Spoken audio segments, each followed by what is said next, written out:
जम्मू काश्मीरमधील जैनापोरमधील सक्रिय दहशतवादी अदनान शफीचं घर उद्ध्वस्त। तो 1 वर्षापूर्वी दहशतवादी संघटनेमध्ये झाला होता सामील। जम्मू काश्मीरमधील कुपवाडामध्ये आणखी एका दहशतवाद्याचं घर उद्ध्वस्त। लष्कर-ए-तैयबाचा दहशतवादी फारूक तिदवाचं घर जमीनदोस्त। पहलगाम हल्ल्यानंतर सुरक्षा यंत्रणा सतर्क। पहलगाम हल्ल्यानंतर आणखी 4 संशयित दहशतवाद्यांची घरं उद्ध्वस्त। आतापर्यंत 9 दहशतवाद्यांची घरं जवानांकडून जमीनदोस्त। पहलगाम हल्ल्यानंतर सुरक्षा यंत्रणा अलर्टवर। श्रीनगर आणि इतर महत्त्वाच्या गावांमधील एसटी स्टँड आणि हॉटेल परिसरामध्ये सर्च ऑपरेशन सुरू। महत्त्वाच्या रस्त्यांवर नाकाबंदी। काश्मीरमध्ये मोठं कोम्बिंग ऑपरेशन। दहशतवाद्यांना मदत करणाऱ्या 446 पेक्षा जास्त लोकांना घेतलं ताब्यात। पाकची कोंडी करण्यासाठी हालचाली सुरू।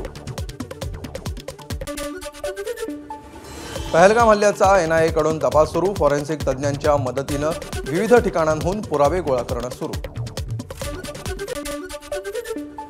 पहलगाम हल्ल्यामध्ये 15 स्थानिक तरुणांनी मदत केल्याचं उघड। NIA आणि तपास संस्थांनी तयार केली संशयितांची यादी।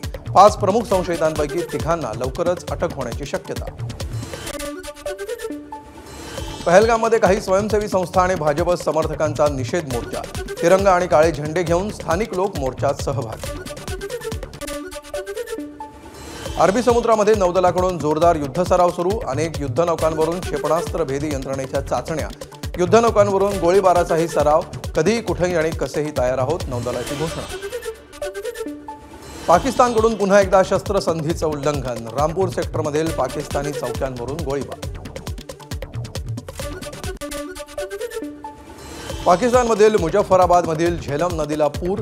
पाकिस्तानामध्ये आणीबाणी जाहीर। भारतानं पाकिस्तानसोबतचा सिंधू पाणी करार रद्द केल्यानंतर पाकिस्तानमध्ये पूरपरिस्थिती।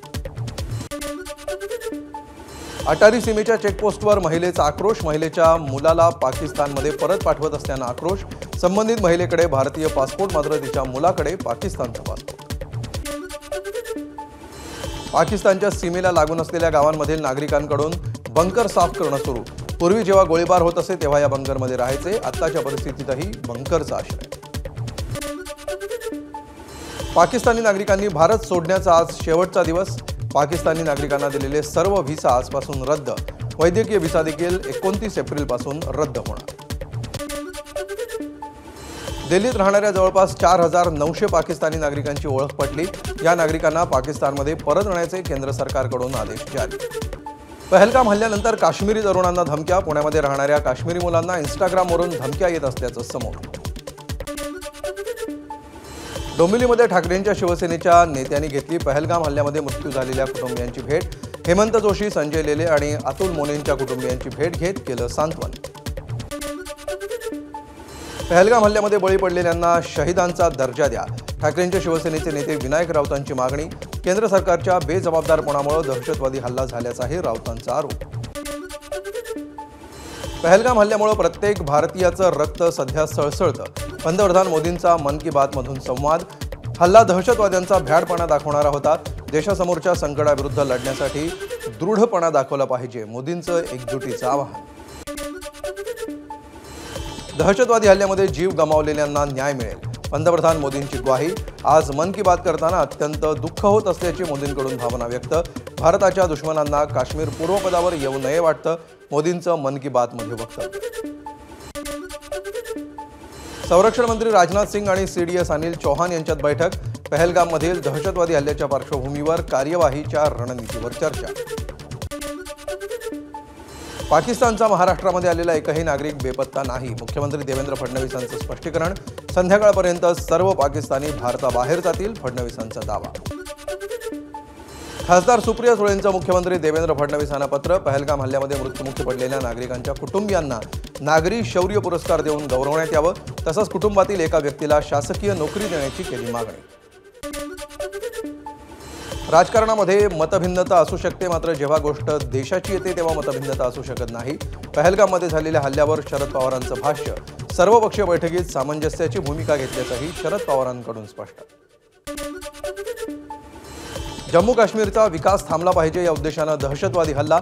छगन भुजबळ यांची प्रतिक्रिया। मात्र आपण या लढाईमध्ये एकत्र राहिलं पाहिजे, भुजबळांचं आवाहन। पहलगाम दहशतवादी हल्ल्याच्या निषेधार्थ मुंबईमध्ये मनसेची निदर्शनं। मृतांना श्रद्धांजली वाहण्यासाठी मनसे नेते अविनाश अभ्यंकर आणि बाळा नांदगावकर उपस्थित।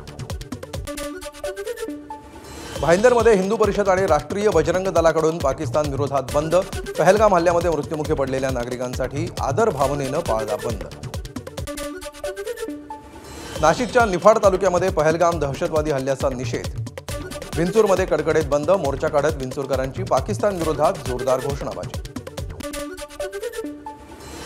मुंबईत मैत्रीबोध परिवाराकडून पहलगाम हल्ल्याचा निषेध। शिवाजी पार्क परिसरामध्ये श्रद्धांजली यात्रा। अभिनेता मकरंद देशपांडे आणि अभिनेत्री आदिती पोहनकर यांचा सहभाग। पहलगाम दहशतवादी हल्ल्याच्या निषेधार्थ शिवसेनेकडून माळशिरसमध्ये कडकडीत बंद। पाकिस्तानचा राष्ट्रध्वज जाळून निषेध व्यक्त। यावेळी पाकिस्तान मुर्दाबादच्या घोषणा देत शिवसैनिकांचा संताप।